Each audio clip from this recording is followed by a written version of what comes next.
Que série maravilhosa! Uma das mais lindas que eu assisti na minha vida. Sim, hoje eu venho falar para você do novo fenômeno, do novo sucesso da Netflix, chamado Sandman.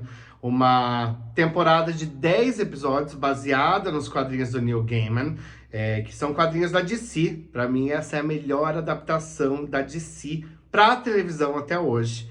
E eu fiquei simplesmente encantado por essa história fantasiosa, que ao mesmo tempo mostra pra gente um reino fabulesco, também consegue dialogar com algumas ansiedades e algumas concepções que a gente tem da própria vida. Isso é uma obra do Neil Gaiman.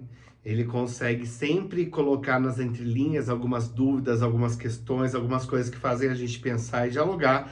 E isso foi transposto para a série de uma maneira simplesmente brilhante. Então eu acho que a Netflix está de parabéns. Para mim, eu acho que o maior acerto deles desde Stranger Things e La Casa de Papel. Essa história fantasiosa acompanha o Sandman, nosso protagonista, também conhecido como Morpheus. É ele quem comanda o mundo dos sonhos. Ele controla qualquer ser vivo que sonha, vai para o mundo que ele criou. Ele é um dos 7 perpétuos. Mas, Renato, quem são perpétuos? Os perpétuos são seres, entidades, são conhecidas por serem maiores que os deuses que a gente conhece.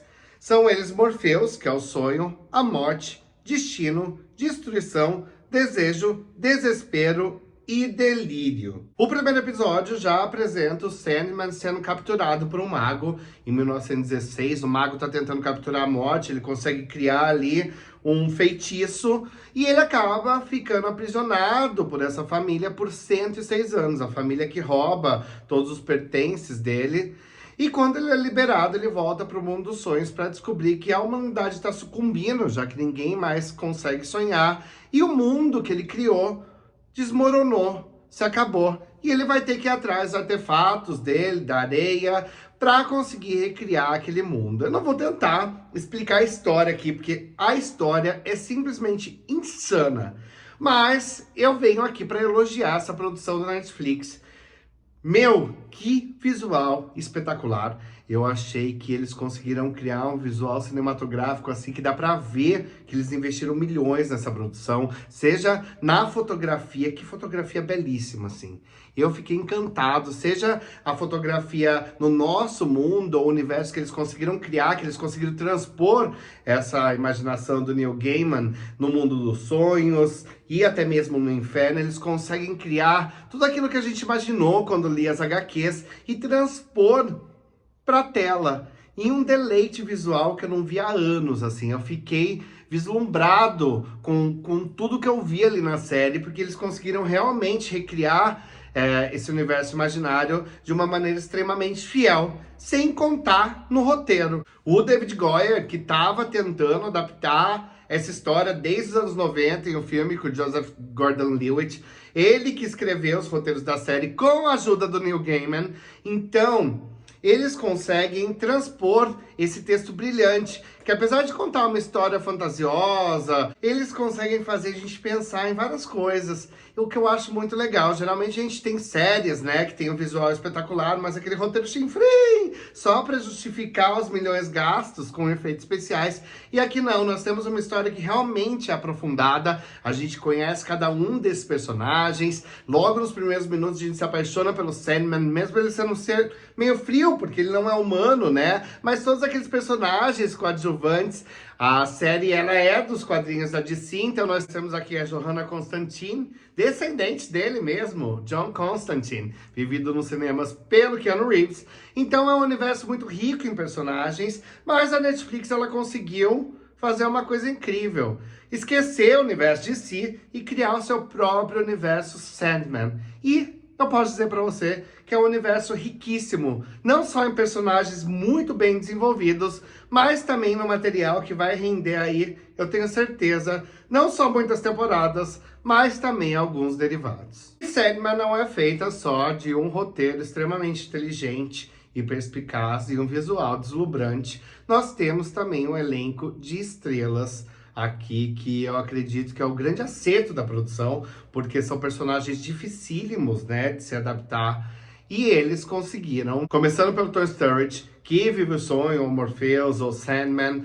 ele tem aquele ar frio dele e ele consegue conquistar logo nos primeiros minutos como personagem, né? Um personagem misterioso, um personagem sombrio, mas que tem toda uma profundidade. O ator, pra mim, dá um show com aquele cabelão, né? Que é o grande símbolo do personagem. E eu achei que ele simplesmente, assim, conseguiu roubar a cena. A série é ele mesmo, mas temos também outros grandes astros que pra mim brilharam demais, como Boyd Holbrook, que vive um personagem pra lá de sinistro, a Gina Coleman, como a Johanna Constantine. Eu achei a personagem extremamente interessante, quero saber mais dela, tem até rumores aí que ela pode ganhar uma série derivada, que eu acho muito legal, porque eu achei a história da personagem riquíssima em detalhes. A Viviana Chapman, como a Luciene, a bibliotecária do Reino dos Sonhos e uma das maiores amigas, aliadas do protagonista. Mas quem também brilhou demais pra mim foi Lucifer em pessoa, né? Que aqui é vivido por uma mulher, a Gwendolyn Christie, que interpreta Lucifer Morningstar, o Rei do Inferno, ou no caso aqui, a Rainha do Inferno, ou nenhum dos dois, porque os perpétuos não têm sexo definido, eles são apenas seres. O showrunner Alan Rainberg, de Mulher Maravilha, consegue criar aqui um espetáculo. Eu acredito que Sandman já é uma das minhas séries preferidas dos últimos anos, e é um dos maiores acertos da Netflix. O universo riquíssimo que eles criaram, sem contar que cada episódio parece um filme, cada episódio tem sua própria história, delineada ali de maneira que mostra, apresenta esse universo vasto e rico em personagens, e ideias, em passagens, em citações. E temos nessa série, pra mim, um episódio que pra mim é uma obra-prima. O 6º episódio é o melhor episódio da série. É um episódio mais inteligente, sagaz e que traz um embate aqui que realmente me tocou bastante. A série tem 10 episódios, não é perfeita, apesar de esse episódio ser perfeito, obra-prima. Os últimos episódios patina um pouco no ritmo, o que prejudica um pouco o resultado final, mas mesmo assim é uma daquelas séries gostosas que a gente quer continuar assistindo e assistindo, porque a gente logo se apaixona por esse universo, por esses personagens, e quer mais e mais e mais. Essa primeira temporada adapta os 2 primeiros volumes dessa saga gigantesca, tem mais de 75 volumes do Neil Gaiman, então eu acredito que seja só o começo de uma nova franquia aí, de uma nova série, e que venha mais temporadas, porque eu achei essa primeira simplesmente excepcional. Tirando os problemas de ritmo dos últimos episódios apenas, é uma série que merece ser assistida assim, desliga o celular, porque é uma história que você realmente tem que focar e embarcar, e é uma jornada deliciosa. Sandman, nota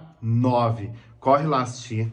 Vai lá nos textos do Cinepop, ver quem é quem, tem tudo lá. Eu não quis me estender muito, mas eu quis vir correndo fazer essa dica pra você, porque é uma série que fez eu me apaixonar. Um beijo, ótima maratona, e comenta aqui embaixo o que você achou, se você concorda com a minha crítica ou não. Nightmares do not belong in the waking world. Oh, turns out I fit right in. Dreams don't fucking die.